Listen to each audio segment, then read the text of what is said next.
Growing up, it was always clear to me that I stood apart from the rest of my family. My name is Jenny, and I hail from a lineage of restaurant owners. My father, Joe, is a commanding figure, overseeing our family restaurant with a strict hand. My mother, Linda, is his impeccable partner, constantly engrossed in managing the staff. Then there's my older brother, Mike, the golden boy groomed to inherit the family business. I recall a night at the dinner table, the air saturated with the savory scent of Dad's renowned roast. Mom enthusiastically shared details about a new recipe they were experimenting with. "Jenny, you'll love this one. It has that fancy herb you adore. What's it called again?" she asked, her eyes sparkling. "Thyme," I mumbled, idly picking at my food. Mike, mouthful, laughed dismissively from across the table. "Who cares about some dumb herb? Wait till you see the new grill Dad's getting for the restaurant. That's the real deal." Dad nodded, his gaze fixed on me. "Speaking of the restaurant, Jenny, when are you going to start taking an interest?" "You're not getting any younger." Attempting to make myself inconspicuous in my chair, I responded, "When I'm Dad. I like being outside with the plants and stuff." Mom sighed, exchanging a glance with Dad. "Plants? What are you going to do with plants? You need a real job, Jenny, something to fall back on." A knot tightened in my stomach. It was the same conversation every time, but Grandma Rose understood. She lived in a small house surrounded by a breathtaking garden on the outskirts of town. Grandma Rose was different from my parents, gentle and patient. One day, as I found her in the garden, hands immersed in the soil, she smiled brightly. "Jenny, dear, come help me plant these tulips." Sitting beside her, feeling the cool dirt on my hands, I confided, "Grandma, why don't Mom and Dad understand? I love being here with the plants." Grandma Rose wiped her brow, looking at me with wise eyes. "Your parents just want what's best for you, Jenny, but they don't see the world the same way we do. There's magic in these plants in the earth. It's okay to be different." I clung to Grandma Rose's words, even as the pressure from my family intensified. High school graduation marked a crossroads. The house buzzed with excitement over Mike's plans to join Dad at the restaurant. Amidst it all, I felt like a spectator in my own life. One evening, as we gathered in the living room, Dad spoke passionately about expanding the restaurant, eyes gleaming with ambition. Mom turned to me, her voice sharp. "And what about you, Jenny? Ready to step up, handle the front desk, learn the ropes?" Taking a deep breath, I mustered the courage to speak my truth. "Actually, I'm not going to work at the restaurant. I'm going to study landscape design." The room fell silent. Dad's face turned red, and he barked. "Landscape what now? That's no career for you. You're a part of this family, and the restaurant is our legacy." Mike sneered. "What are you going to do, plant flowers for a living?" My cheeks burned, but I held my ground. "Yes, that's exactly what I'm going to do. I'm good at it, and I love it." Mom's expression wavered between confusion and concern. "Jenny, be sensible. You can't make a living off playing in the dirt." I rose to my feet, a surge of defiance coursing through me. "It's not just playing in the dirt, Mom. It's creating something beautiful, something real. I'm not asking for your approval, but I am telling you, this is my decision." Dad slammed his hand on the table, his voice booming.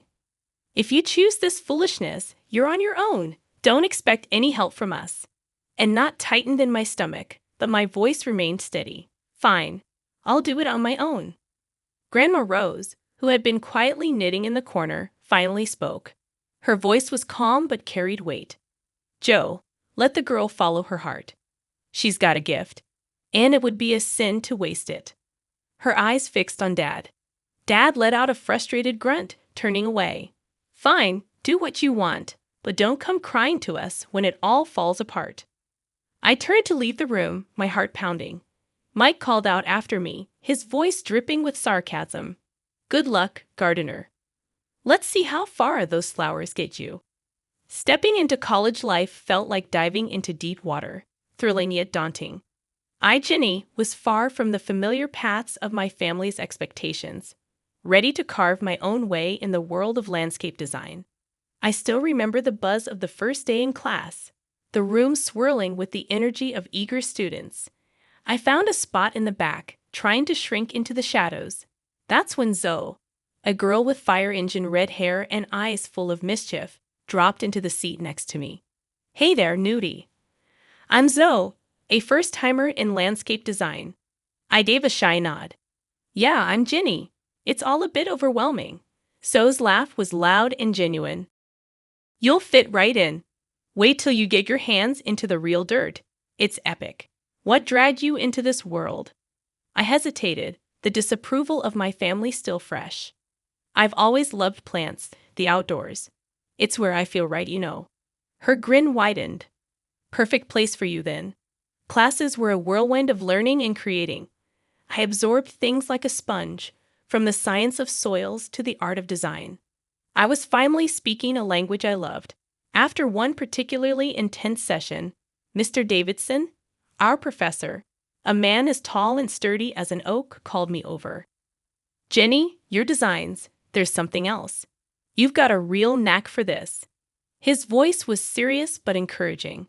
I was stunned. "Really? Thank you, Mr. Davidson.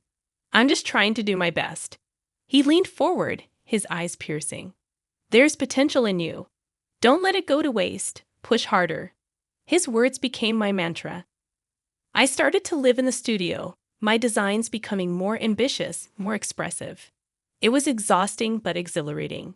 But even in those moments of joy, a part of me yearned for my family. Despite everything, one quiet evening, I gathered the courage to call home. The phone rang, each tone heavy with anticipation. Finally, Mom's voice came through, sharp like a knife's edge. "What? What do you want, Ginny?" Her tone stung, but I pushed on. "I just wanted to check in, see how everyone is." She snorted, her voice dripping with scorn. "Oh, now you care, after running off to play in the dirt, abandoning your own family."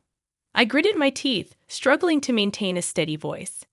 "I didn't abandon anyone, Mom. I just chose a different path." Her laugh was bitter. "A dead-end path, you mean? Don't expect us to be here waiting when it all crumbles around you." The call ended, leaving a sour taste in my mouth. However, it also ignited a fire within me. I dove back into my work with renewed determination, intent on proving not only to my family but to myself that I was on the right path. Life has a way of throwing curveballs, and mine came in the form of a phone call during my final year of college. It was Aunt Clara, my mom's sister, her voice shaky and strained. "Jenny, it's about your Grandma Rose. She passed away last night." Aunt Clara's voice cracked with emotion, and I felt the ground slip away beneath me. Grandma Rose had been my rock, the one person who believed in my dreams. Losing her felt like losing a part of myself. The funeral was a somber affair, my family stiff and formal. Dad, Mom, and Mike looked like strangers to me. After the service, I'd overheard Mom talking to Aunt Clara. "I still can't believe she left that house to Jenny. What's she going to do with it? She can barely take care of herself." Mom's voice dripped with disapproval. I felt a surge of anger but bit my tongue, avoiding a confrontation. The will reading was a few days later. Grandma Rose had left me her house, the beautiful garden haven where I had spent countless hours. My family was shocked, their whispers sharp as thorns. "Why would she leave it to Jenny? She's never around anyway," Mike muttered under his breath. Dad's face was like thunder. "This is ridiculous. That house could have been sold, put money into the restaurant." I stood up, my voice steady but firm. "Grandma knew I loved that house, that garden. It was where we spent so much time together. I'm going to keep it, just as she wanted." Mom's response was cold and harsh. "So you're just going to live there alone, playing in the dirt? What a waste." Their words stung, but I had made up my mind. I moved into Grandma's house, immersing myself in the garden she had loved so dearly. I started renovating the place, pouring my heart into every plant, every flower bed. As the months passed, I transformed Grandma's garden into something truly special. It became my sanctuary, a place where I could be myself away from the judgment and expectations of my family. The day the invitation to Mike's wedding arrived at my doorstep was a day of mixed feelings. It was a fancy piece of paper with golden letters against a white background, representing a part of my life I had left behind. Staring at it, a storm of emotions churned inside me. I decided to go, but on my terms. I dressed in a way that felt true to me, elegant but simple, a far cry from the dirt-stained clothes they remembered. Entering the restaurant, the sights and sounds of my past life engulfed me. I spotted my family across the room, Mom, Dad, and Mike, all decked out, looking like a picture-perfect family. Bracing myself, I walked over. "Jenny, I didn't think you'd accept the invitation." Mom's voice was sharp, cutting through the noise. "I came to see Mike get married." "It's a family event, isn't it?" I replied, trying to keep my voice level. Mike glanced at me, his smirk familiar and unwelcome. "What's the matter? Ran out of bushes to trim?" Decided to play dress-up for a change. I felt a familiar sting, but I brushed it off. "I'm just here to wish well, Mike." It was then that his bride, a tall woman with a haughty look, chimed in. "Oh, this is the infamous gardener sister. Did you manage to scrub the dirt from under your nails, dear, or is it your natural look?" Her words, sharp and mocking, hung in the air. I clenched my jaw, refusing to let her see how deep they cut. "I clean up just fine, thanks for asking." "Congratulations to you both." Dad's eyes were cold, his voice colder. "Your being here doesn't erase the past, Jenny. You chose your path." Their words were like thorns, but I had grown a thick skin. "I'm not here to rehash old arguments, just wanted to wish Mike a happy married life." I was quickly ushered to a small table in the corner, away from the family. Sitting there, I could feel the curious stares and hushed whispers. "That's the gardener," they whispered, "the black sheep of the family." But as I sat there, a sense of pride welled up in me. Yes, I was the gardener, the one who had dared to follow her own path. I was no longer the shy, unsure girl they remembered, but a woman who had found her strength, who had bloomed in spite of them. My discomfort only grew as the evening stretched on. Sipping my drink, I tried to make myself invisible. But that plan fell apart when I caught the eye of some guys I knew from childhood. Mike's friends, the same ones who used to join him in mocking me. "Look who's here, the family's little dirt digger," one of them, Jake, sneered as they approached, a smirk plastered on his face. I took a deep breath, steeling myself. "Actually, it's a landscape designer, but I wouldn't expect you to understand the difference." Their laughter was harsh, grating. "Oh, listen to her. Thinks she's all high and mighty now," Chris added with a scoff. I bit back a sharp retort, my hands clenching under the table. I worked hard for my success. My job is more than just playing in the dirt. Their amusement was cut short when an elderly man at the next table interjected. He had been listening, his expression growing increasingly disapproving. "I've seen this young lady's work, the new park downtown. That's hers. It's outstanding, shows what you know." The group was visibly taken aback, their smugness faltering. Muttering under their breath, they slunk away, their egos bruised. Emboldened, I decided to venture out from my safe corner, mingling through the crowd, dodging glances and whispers. That's when I overheard Mike speaking to a group of his friends. "She's always been the odd one, more into her plants than real work," Mike said, his voice laced with a mix of amusement and disdain. His friend laughed loudly. "Every family's got its black sheep, huh?" Their words were like a slap, raw and stinging. I walked away, my heart pounding, reminding myself their opinions didn't define me. As I weaved through the crowd, I bumped into my cousin Lucy, a quiet presence in our loud family. "Hey, Jenny, I've seen some of your designs. They're really something," she said, her voice sincere. I managed a small smile. "Thanks, Lucy. It means a lot, especially today." Lucy looked at me, her eyes understanding. "I never agreed with how they treated you. You're doing amazing things. I'm glad you stuck to your path." Her words were a small comfort amidst the thorns of the evening. We chatted briefly, a momentary respite from the tension. As Lucy drifted away, I returned to my corner, feeling the weight of the evening. The loud music, clinking glasses, and bursts of laughter around me felt like they were happening in a different world. I sat there, sipping my drink, longing for the celebration to end. The wedding night was winding down, its fancy aura overshadowed by my own tangled feelings. Just when I thought the night couldn't get any more surreal, the mayor, a distant relative of Mike's bride, took the stage for his speech. "Ladies and gentlemen, it's a delight to be here," he began, his voice booming across the room. "But tonight, I want to highlight a special guest among us, a true star in the world of landscape design, Jenny."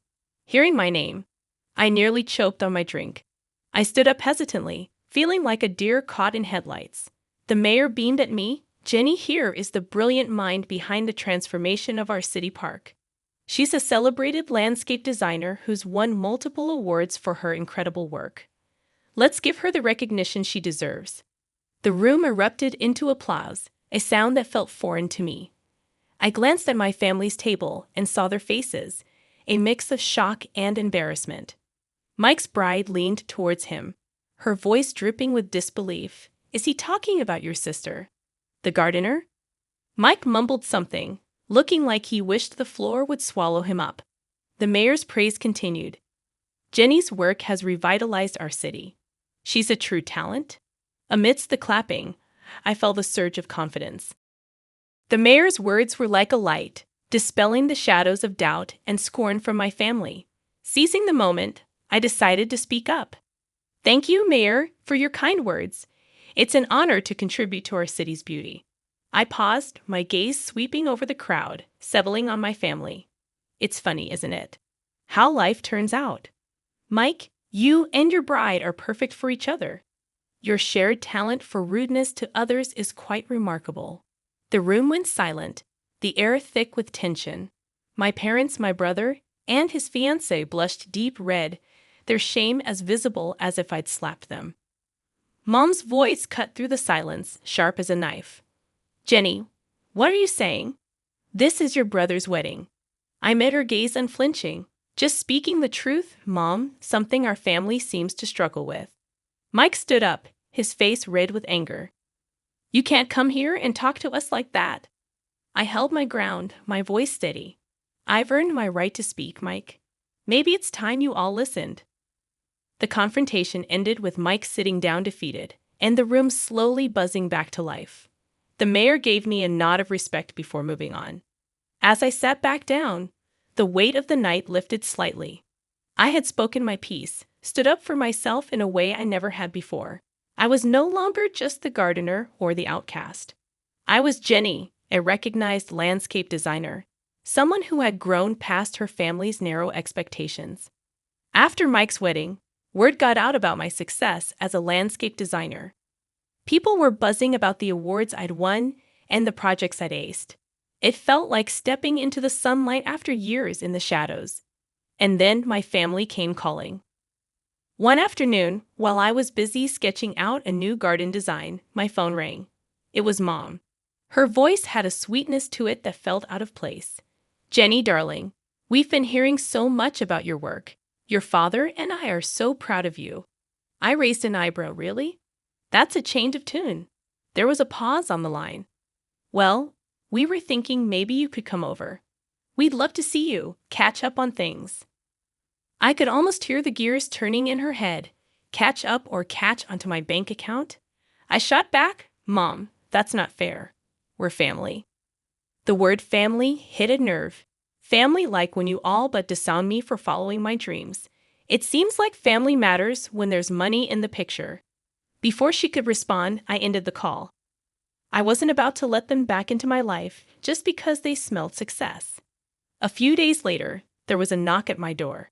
Mike was standing there, hands in his pockets, looking everywhere but at me.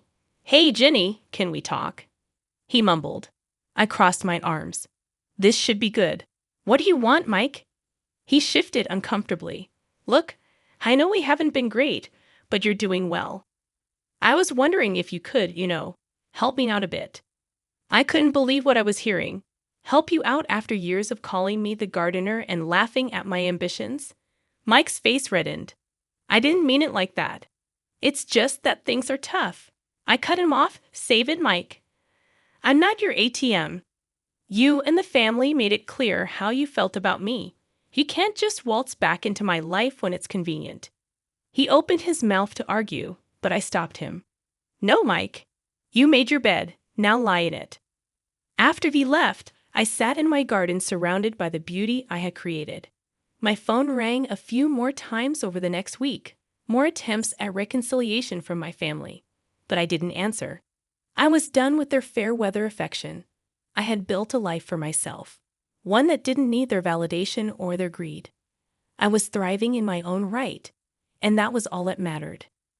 They had chosen their path, and I had chosen mine.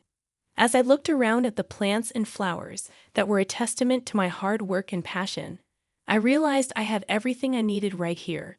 I was happy, successful, and free from the toxic ties that had once bound me. This wasn't just the end of a chapter. It was the beginning of a whole new book, my book. And I was going to make sure it was a bestseller, written on my own terms, in my own style. The new growth in my life was just starting, and I was ready for whatever came next.